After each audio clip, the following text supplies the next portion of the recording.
ఇదిగా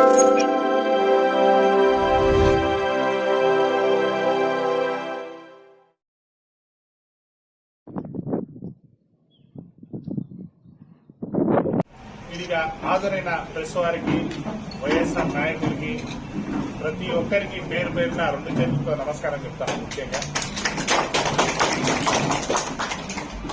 మీకందరికీ తెలుసు, జమ్మలమడుగు తాలూకా అనేది ఎప్పటికీ సెన్సేషనల్ గానే ఉంటుంది, ఎప్పటికీ లైమ్ లైట్ లోనే ఉంటుంది. కానీ ఒక సమస్య మీకందరికీ తెలుసు, ఇన్ఛార్జ్ సమస్య అనేది ఇది ఎప్పటికీ ఒక సమస్యగానే ఉంటాను. నేను 2019 ముందు నుంచి కానీ ఎప్పటికి కానీ జమ్మలమడుగు తాలూకా అంటే ఒక న్యూస్ లో ఎప్పటికీ నడుస్తాను నేను.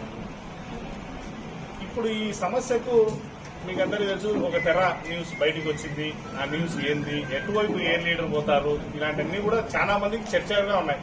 ఈ రోజు పద్దన కూడా కొన్ని పేపర్లలో వచ్చినాయి. ఎందుకంటే దాంట్లో తప్పు లేదు, రాసుకోవడంలో తప్పు లేదు.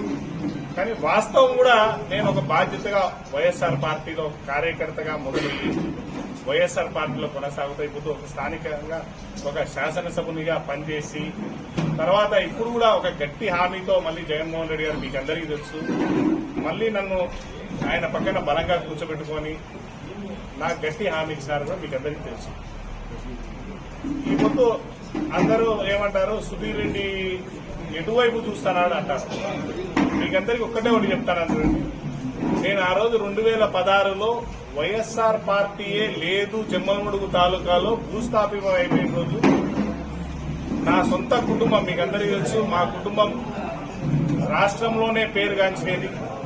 పలు శాఖల్లో మంత్రిగా పనిచేశారు, పలు ఇంకా పెద్దోళ్ళు ఎంపీగా కూడా ఉన్నారు, ఎమ్మెల్యేలుగా చేసినాము, అన్ని చేసినాం. అంత కుటుంబాన్ని కూడా నేను జగనన్న కోసం వదిలేసి జగనన్న పిలువగానే ఆ రోజు వచ్చి ఈ ఫ్యాక్షన్ నియోజకవర్గం బాధ్యతలు నేను చేపట్టాను. నేను చేపట్టినప్పుడు జమ్మలమడుగులో ఎక్కడ చూసినా కూడా వైఎస్ఆర్ జెండానే లేదు అనే రేంజ్కి వెళ్ళిపోయినాయి. ఎందుకంటే అప్పుడు రెండు బలమైన కుటుంబాలు, ఫ్యాక్షన్ నేపథ్యము, ఇద్దరు కొట్టుకొని పొడుచుకొని ఈ నేపథ్యంలో ఈ పిల్లోడు ఏం చేస్తాడని కూడా చాలా మంది అనుకున్నారు.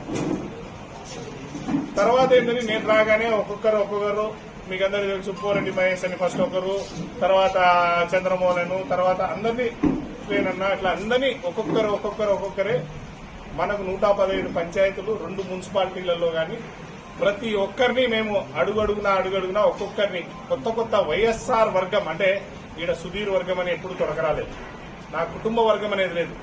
మనం తొడకొచ్చిందల్లా ఒక వైఎస్ఆర్ జెండా వర్గం ఉండాలని నేను, నాతో పాటే అవినాష్ రెడ్డి, ఆ రోజు మీకు అందరికీ తెలుసు, ఇదే చూస్తారు, మీరందరూ కూడా ఇప్పుడునే ప్రెస్ వాళ్ళు కానీ అందరూ చూస్తారు. ప్రతి గ్రామానికి పోయి చెట్టు మొక్క నాటినట్టు ఒక్కొక్కటి విత్తనం నాటాం. అంటే 1వ బూత్ నుంచి 300 ఆ బూత్ 313 బూతులు ఉన్నాయి. ఎట్లా రా అని ప్రతి బూత్ లెవెల్లో ఆర్గనైజ్ చేసుకుంటా 16 నుంచి 19కి వచ్చే లోపల మేమందరినీ ఒక కొత్త యువరక్తాన్ని స్థాపించినాం. దానికి నేను టికెట్ ఎవరికైనా ఇవ్వండి, టికెట్ ఎవరికైనా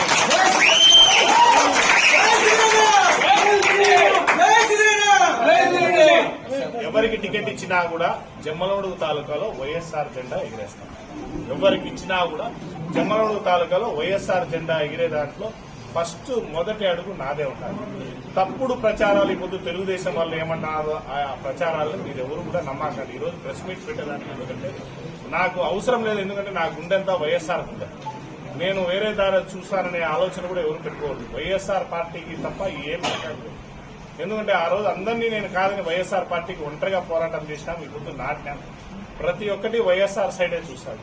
వైఎస్ఆర్ పార్టీ ఎలా జెండా ఎగిరేయాలని చూస్తాడు. ముఖ్యంగా ఈడే కాదు, తొక్కుతాడు, లోపల అపాయం చేస్తాడని ఎప్పుడూ పెట్టుకోకండి. మా అందరి ఆలోచన కూడా ఇప్పుడు అందరినీ కలుపుకొని పోయి వైఎస్ఆర్ పార్టీ జెండా ముందుగా జమ్మలమడుగులో ఎగిరేయాలనేదే మా మీరందరూ దయచేసి అందరూ కూడా నమ్మాలి.